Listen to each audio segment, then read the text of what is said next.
choice or distributor? I guess they're having a technical. So that's also, that's like sports. If it's like, they have wine, like, they just count. It's all ours. I think everything's here but ours. Practice is unlike any other high school practice. You brought in a big tent on the first They day. get more, Yeah. it's kind of old school, a lot of stuff they do out there. It's, We utilize it a little bit. I want to say 2 years ago, I want to say 7 state champions in 7 schools. Section 904 and the Yeah. center. Yeah. Tailgate. They won girls soccer, they won Yeah. I think it's good because boys basketball, baseball, girls track, girls cross country, and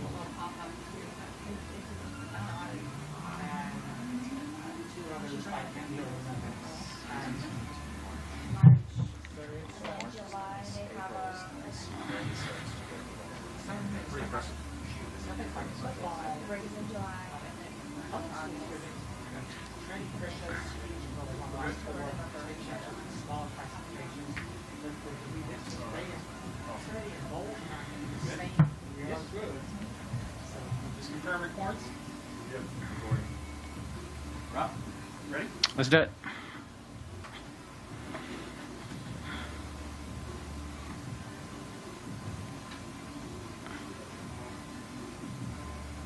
All right, welcome everybody. We'll give a minute here for some people to tune on the live stream. I know we just turned on the Facebook Live. Before I get started, I want to thank everybody for their support so far. It's been an exciting 5 weeks, 4 weeks, 5 weeks here for me, getting involved with the Armada. Wish we'd had a little more success on the field. We're going to talk about that a little bit today as well. But today's mainly to focus on the business side of the house. Coming in, I made that pretty clear. The things we had to focus on, we've got to fix the team financially. We've got to fix the team off the field before we can focus on the on-the-field products. We made some moves, but again, we got to get this thing in the right order. So we'll give people a couple more minutes to tune in here, and then I'm going to get started up. I want to thank our members of the press for joining us today, and also everybody who's tuning in live. So we'll give it, I'll give it about 30 seconds here before we kick this off.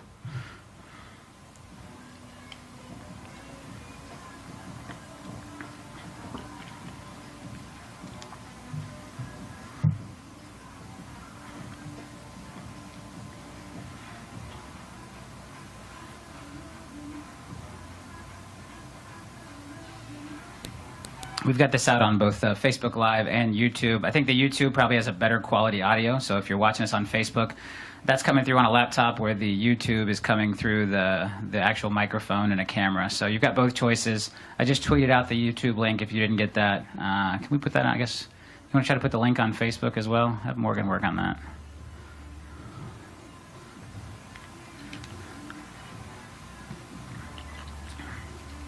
All right, let's kick this off. So here we are, into 5 weeks in of my ownership of Jacksonville Armada. As I outlined in that initial press conference, we had a lot of things to tackle, a lot of issues off the field that we had to address. The first thing I made pretty clear we were going to focus on was our TV broadcast. And I'm going to talk about the amazing successes we've had there. And now it's time to turn our attention to game day attendance. I know that's been a concern for a lot of fans. It's a concern for me as well. And I'm glad that we're finally at a point we can focus on that. So I want to go through what we've done so far. As far as the broadcast, we doubled the number of cameras we've got out here. We also took the broadcast from a digital channel that a lot of people had trouble finding to 2 of the top channels in the market between WJXT and the CW station. We came out great at our first home game with a 2.1 peak rating, which was about 20,000 people watching. And a 0.9 overall rating, and then we crushed that Wednesday night with the Puerto Rico game, doing a 3 peak rating, which is about 26,000 viewers, and a 2.1 overall average rating. And to put that into perspective for everybody, that 2.1 average rating is better than most NHL games, NBA games, PGA Tour events, and NASCAR events that are shown here in Jacksonville. So we really elevated the game in a big way. I know I was shocked that we were able to do that 2.1 rating. I know the TV stations were shocked we were able to do that 2.1 rating average. So I think it shows there's a lot of demand for the sport, for soccer here in Jacksonville. And I think ultimately that's going to translate into amazing in-game attendance. We've just got to get there. So I'm very proud of the TV results. I want to thank all of you who tuned in at home. I want to thank everyone for their hard work here in putting on a quality broadcast.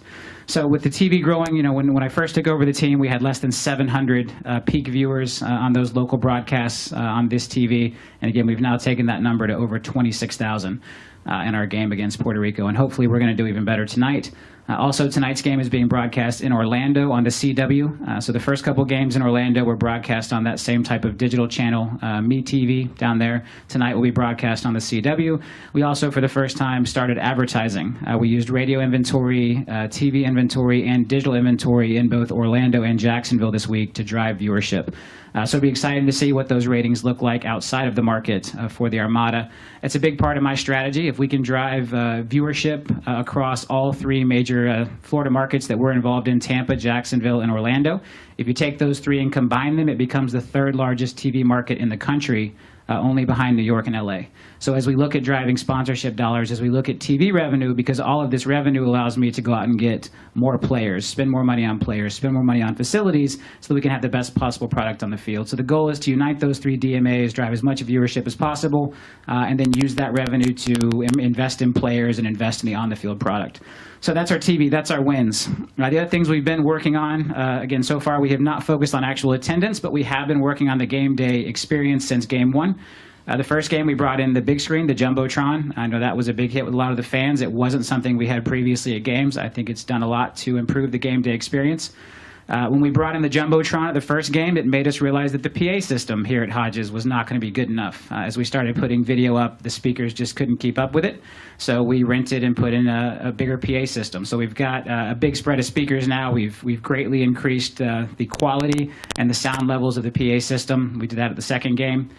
We've also upgraded the concessions. We brought in more choices. We put tablecloths on the tables, just a lot of things. The uniforms of the concessionaires, a lot of things to elevate the quality and appearance of the concessions. We made parking free, so this was a big one. I know for me personally, I don't carry a lot of cash, so the idea of having to dig out that $5 or $10 bill to pay for parking was a hindrance. So we went ahead and took care of the parking, made that free.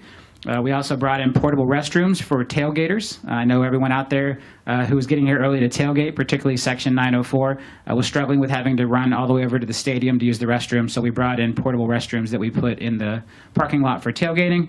And then finally tonight, we're trying a new alternate supporter section. So we've given Section 904 the choice. They can go hang out and check out some bleachers. We put kind of back to the right behind the goal, or they can stay in their normal section. We think they're going to kind of test both out tonight. We're working steadily with the university to try to figure out the best possible place to put them. I know their goal is to be behind the goal. My goal is to get them behind the goal. So we're going to try to work that out. We want to give them the best experience possible as well. So we've made all those changes to the game day experience, and it was really important that we did that first. Bringing a lot of people in here, getting a lot of people to come in and check out the game day experience without those things, without the Jumbotron, without the upgraded PA system, just wasn't going to give the kind of experience that's going to make people want to come back over and over and over again. So now that we've taken these steps and we've improved the actual in-game experience, we've also brought in some consultants. We brought in a former DJ who worked with the Orlando Magic. He's here tonight, giving us his thoughts on things we can do to improve game day experience. So we're bringing in a lot of tools. We're doing everything we can to make this as great of an experience as possible while still keeping the focus on the quality of the soccer play. And we've got a great team out here, and we want to continue to build the team, but we want to have that balance where we provide a great in-game experience without taking away from the sport. So now that we're through that, it's time to start focusing on attendance.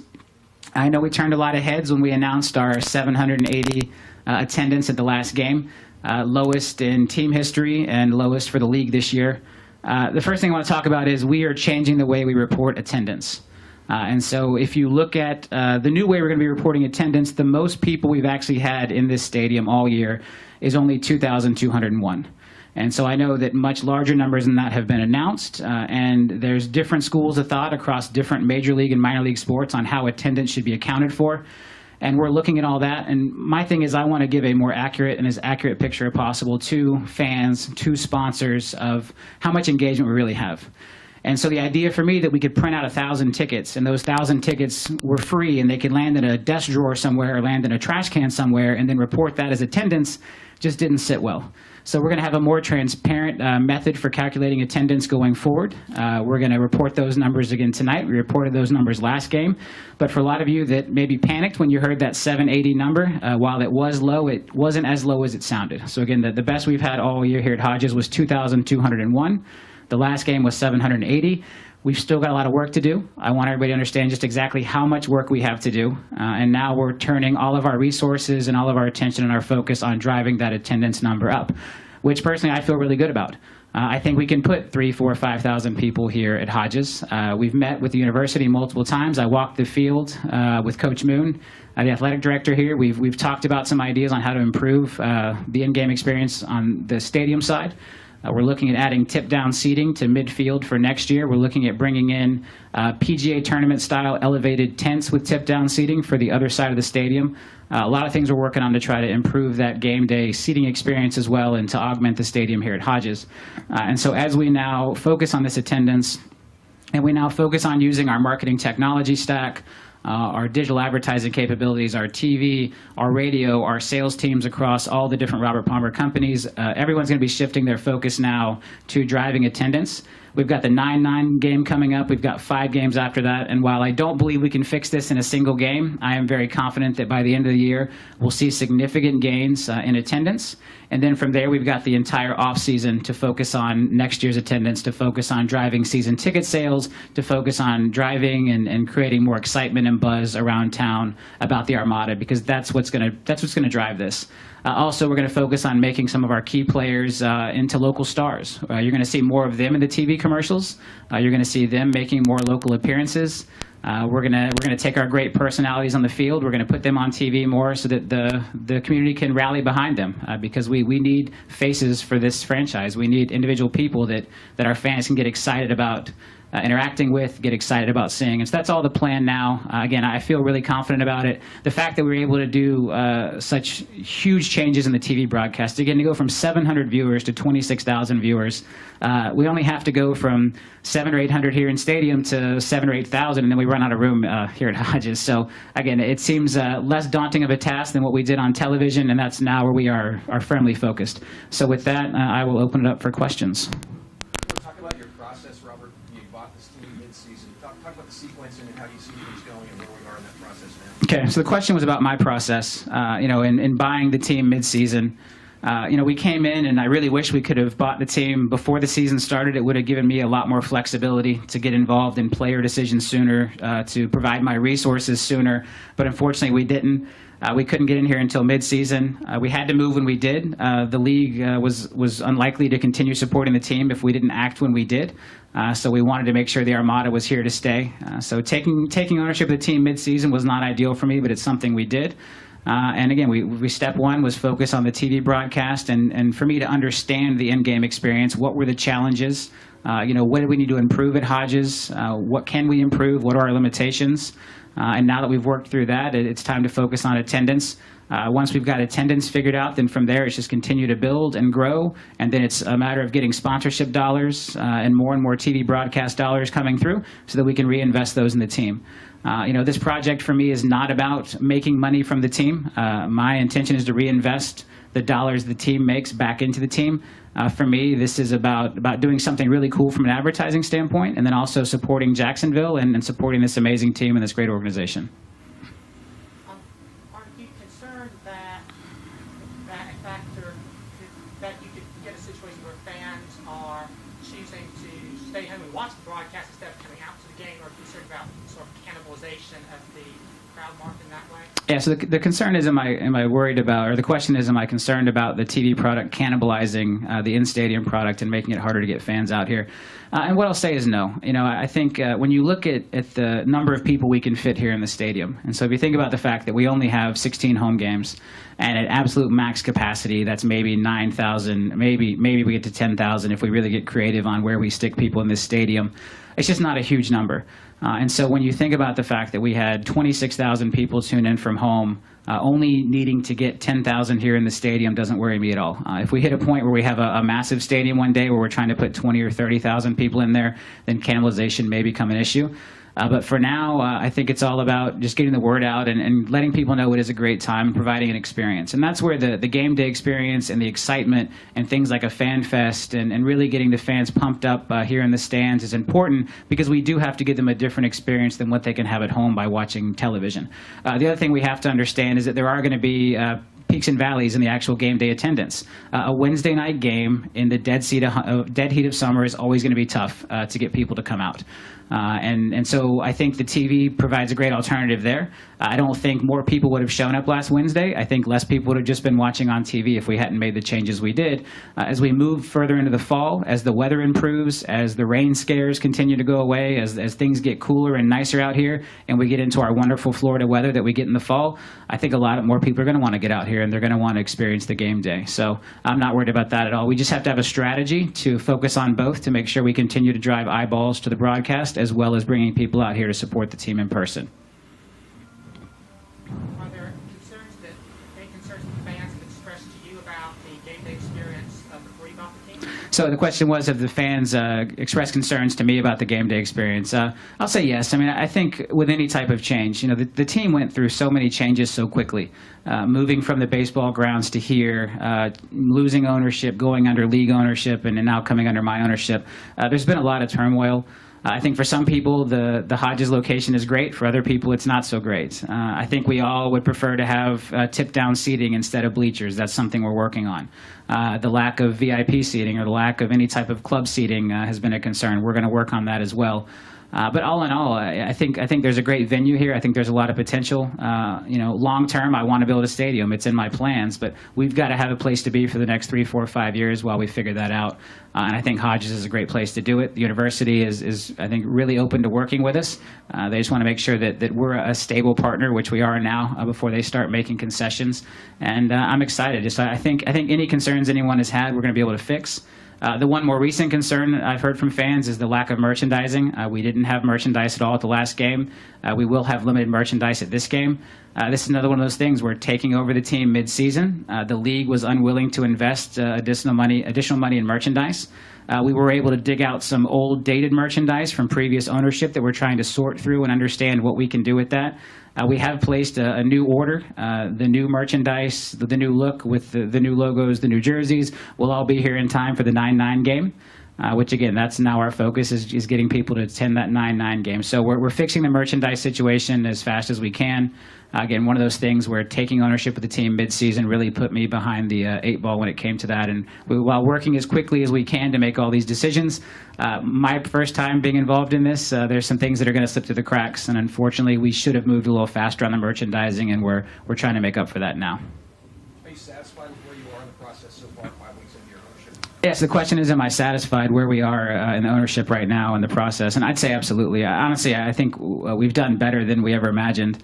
The impact of the TV broadcast has been humongous, and what that does for the team's long-term financial viability is huge. The impact I've seen on my other brands, the response RP Funding has gotten, both from a new business standpoint and as well as a hiring standpoint. We've seen a spike in applications. We're actively hiring here in Jacksonville. We've seen a lot of people coming out wanting to work for RP Funding, putting in job applications after the team ownership announcement was made. We've seen a spike in mortgage applications after the team ownership was made, so that's fantastic. I wish we had a win. You know, I'm disappointed there. Not having a win yet since I bought the team is frustrating. You know, I've had a lot of conversations with Nathan and Coach Lowry about that, and you know, I think we made good decisions about the team long term. You know, we brought in 3 new strikers. I wish Kieran could have cleared customs and cleared and gotten his visa and immigration a little bit faster. He is now in the country. He will dress tonight, but most likely not play. We're going to now get him worked into the team and get him practicing. I think Tony Taylor's made a huge impact. You know, so he's scoring goals. He's doing a great job out there. I think he was a huge addition to the team. I think Brian Schreiber's finding his place as well. You know, I think we had some things that didn't go our way. You know, we had a terrible call. The blatant handball is frustrating. The one of the Puerto Rico games at the end of last season where the goal got called back on a foul that I sure didn't see was frustrating. And then just some bounces and some things that didn't go our way. So we've got to play better. We've got to play good enough that those don't matter, that we're not susceptible to a last-minute no call or a bad bounce causes a loss. But we'll get there, you know, and the guys are working hard. They're doing a great job. They just got to catch that fire again. You know, they did a great job. I think they exceeded everyone's expectations so much during the beginning of the spring season that now, you know, we're all, you know, very much let down with the performance we've had. And again, not winning a game since I bought the team has not been fun, but I think we're working through it. I think we looked much better Wednesday night against Puerto Rico than we had when we played them previously. The score didn't reflect it, but just from the quality of soccer and some of the moves we were making. We put the strikers in place now, and now we've got to tighten up on defense. And again, Coach Lowry and Nathan are both amazing guys. I have full faith in them, and I trust them to get the ship righted. But again, it's going to take time. They're going to have to figure things out. We're already looking at making big moves for on the field next year. We're having those conversations now. The players we're going to try to bring in, the guys we're going to put on long-term contracts. You got to remember, from a player standpoint, this team basically had an expiration date on it at the end of the season if someone hadn't come in and purchased it. And so that made it tough to recruit. That made it tough to do all these things. Miraculously, they put up a lot of wins and a lot of points in the beginning of the year. Where now we're able to have a much different narrative. We can start chasing additional players. We're going to bring more depth to the team for next year, and I'm very excited about the future. So, and a long answer, yes, I'm very happy with where we are in the process so far. We'll get this attendance things fixed. I really have no doubt there, and these guys are going to start winning games. It's just a matter of time. I have no doubt. What are your priorities off the field in the offseason? Off the field priorities for me in the off season is to continue to engage sponsors. That's probably the biggest place we have to reset expectations and change the game is the value proposition that the Armada represented to a sponsor. When we had 700 people watching the TV broadcast and 2,000 people in the stands, it's a much different value proposition than having 26,000 people watching the broadcast and 6 or 7 or 8,000 people in the stands. So, and those sponsorship dollars are what will drive our ability to continue to put up better and better product on the field. When you look at the payroll that a team like Miami carries, the owner there is willing to do that by making huge investments at personal sacrifice. I'm more interested in making it by driving revenue and driving sponsorship dollars and driving ticket sales and having the club be able to have a payroll like that, but also be sustainable and also be here for the long haul. Because I think every owner hits a point in life where they're no longer willing to make those big subsidies, and that's where the team suffers, where if I can set the team up to pay for itself and to drive its own revenue and to generate its own large budget, then there's no reason to ever stop investing in players, and there's no reason to ever stop spending on a quality product for the field. So that's my vision for the future. That's where we're going to get. It started with TV, now it moves to attendance, and then finally in the off season it moves to sponsorship. Any other questions, or we'll wrap this up? All right, thanks again, everybody. I really appreciate all the fans who stuck with this club and who have supported me and supported this club over the last 5 weeks. Anyone out there who's watching who has not been out to a game yet, come see us on 9/9. That's when we're really going to start trying to raise the attendance level. I'm excited about everything we've done so far. I want to thank all the players, thank everybody in the front office, everybody, all of our back office staff, all of our players, our coaches. This really is an amazing organization. Thank you, the fans, and hopefully we're going to win tonight. I think Miami needs a loss. We need 3. I would very much like my first win as a owner of the Armada to come tonight against the #1 team in the league. So hopefully we can make that happen. And everybody either get out here or tune in, but support us tonight. Thanks.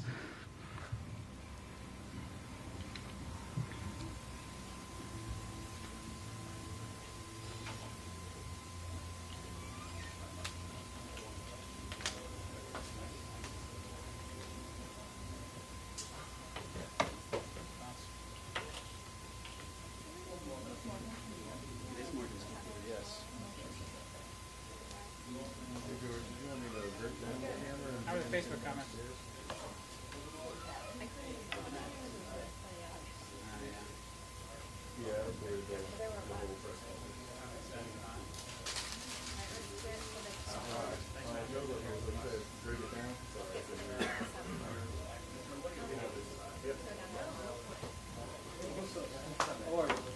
Good.